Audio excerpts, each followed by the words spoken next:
or no ideas at all, or stupid ideas about what the East is and what it constitutes. And since 9/11, this has got much worse, where the overwhelming conception of the Muslim world, or even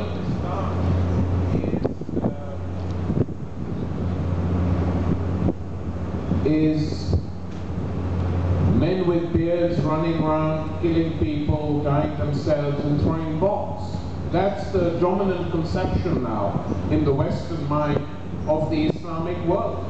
And it's very dangerous, because if you dehumanize your opponent, then it doesn't matter how many people you kill. So once you dehumanize Muslims because of whatever, then you can kill as many as you like and your citizens don't care.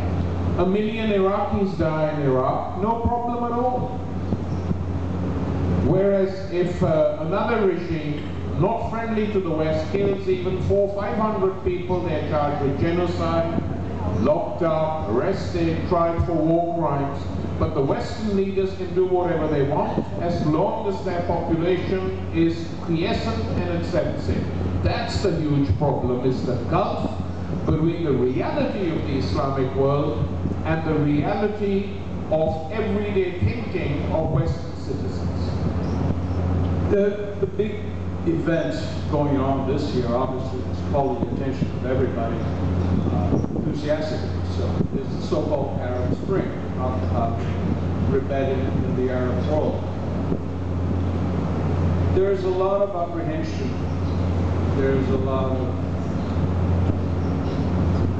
tension and misunderstanding as well about what happened. What's your take? All of a sudden, after years of dictatorship, boom. Just trying to say something. Yeah. First time.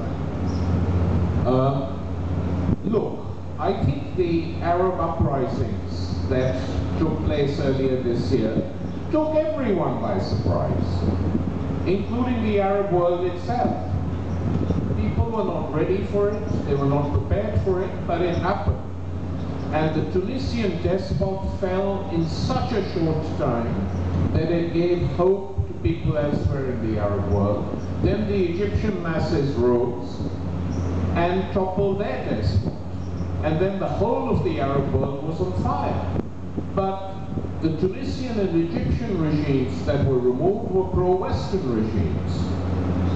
And the West was initially did not know how to react. Hillary Clinton said that Hosni Mubarak was a close friend of the United States. And then she amplified this further and said, why? Bill and I regard him as family. That was the attitude to the despots.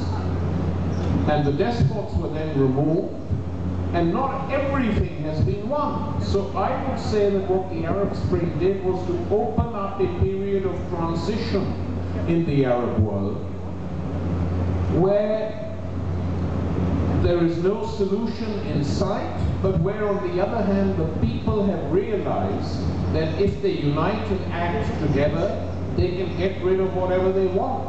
And that's extremely important. They are not a defeated people anymore.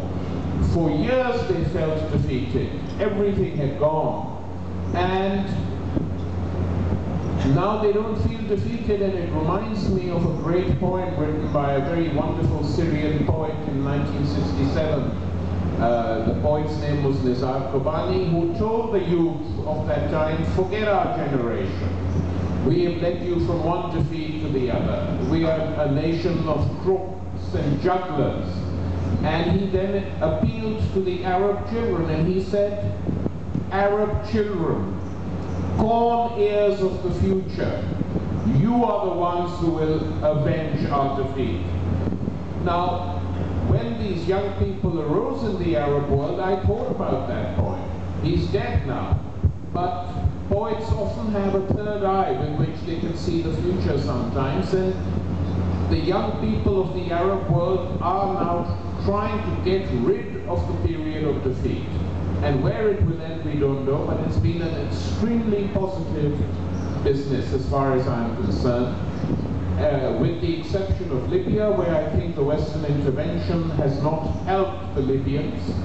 And I think that the way in which Gaddafi, whatever you may think of him, and I never supported him, but whatever, the West supported him closely, the way in which he was killed, and the way in which this was shown without critical comment on the BBC and CNN and the global television networks was a disgrace.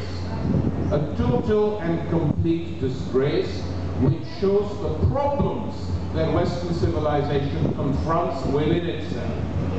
And, but, you know, that said, the struggle is not over. The Syrian masses are in revolt. The Syrian despot refuses to go, and I hope we don't have more disasters there. But generally, the feeling in the Arab world is a positive one, that if we act ourselves, we can win.